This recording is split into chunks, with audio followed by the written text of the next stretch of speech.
Hello guys, kamusta kayong lahat? May bagong update lang ako dito ngayon sa mga hobby ko, yan, sa mga crayfish ko. Ayan.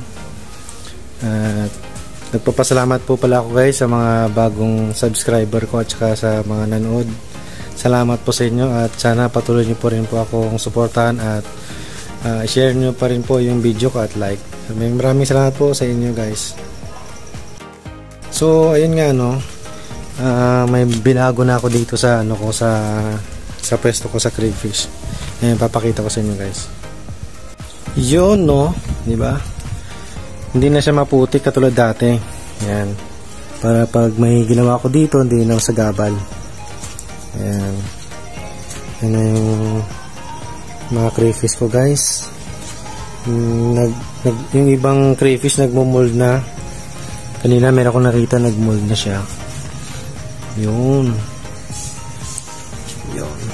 At nga pala guys yung ginastos ko po pala dito sa sa trapal pan ko buy one take one po siya sa Shopee ng 1.5. Tapos bali 1.5 plus ito yung tali na ang isang metro is 10 pesos. So bumili ako ng 150 pesos. Ayan. Yan ang ginawa ko dito sa sa gilid para ayan dito. Para maganda naman yung pagkabinat ng trapal. Ayan. Tapos yung ginastos ko pa ay yung bakal. Yung bakal dito sa kabila. Ayan. Bali sa junk shop ko sa binili, itong mga bakal na to, ayan. Yan pinaglalagay ko sa gilid. Kasi nga walang pagkakapitan yung trapal Ayun. Ginastos ko naman sa bakal is nabot siya ng 250. Ayan. Bali yan 35 per kilo sa bakal. Ganyan. Tapos yung semento, semento ko lang ng 4 na bag na na buhangin plus 1. Mura lang naman yung sa bag ng buhangin.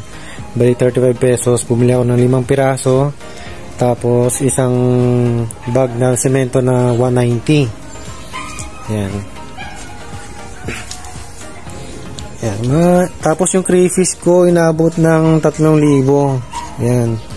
Kasi malilit lang yung kinuha ko Bali nasa 50 plus 60 plus ata to, 60 piraso. Nakalimutan ko kasi 40 pieces na sana bibilin ko kay Sir Max, kaso dinagdagan niya. So marami yan.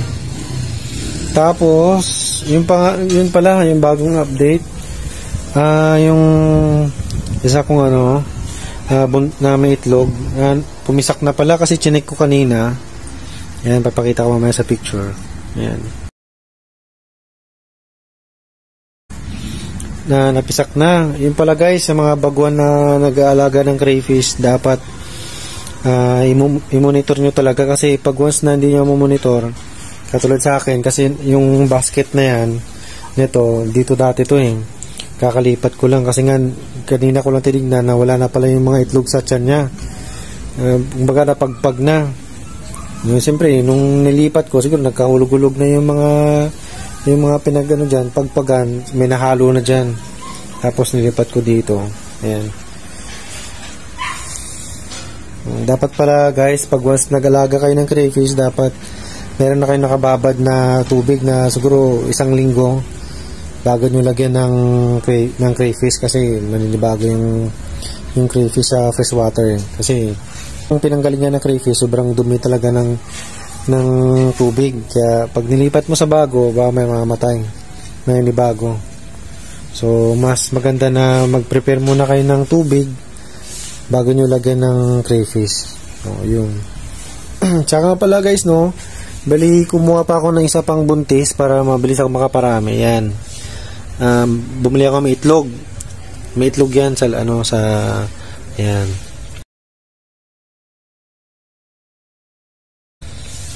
Para mabilis ako makaparami ng crayfish dito. Yan po. Yun guys, lahat ang bagong update ngayon. Maganda na yung pwesto ko. Ayan. Diba? Malinis na, hindi na katulad dati pag umuulan, maputik masyado, mahirap gumalaw. Dumidikit yung putik sa tsinelas, mahirap gumawa. Mahirap magayos. Ayan.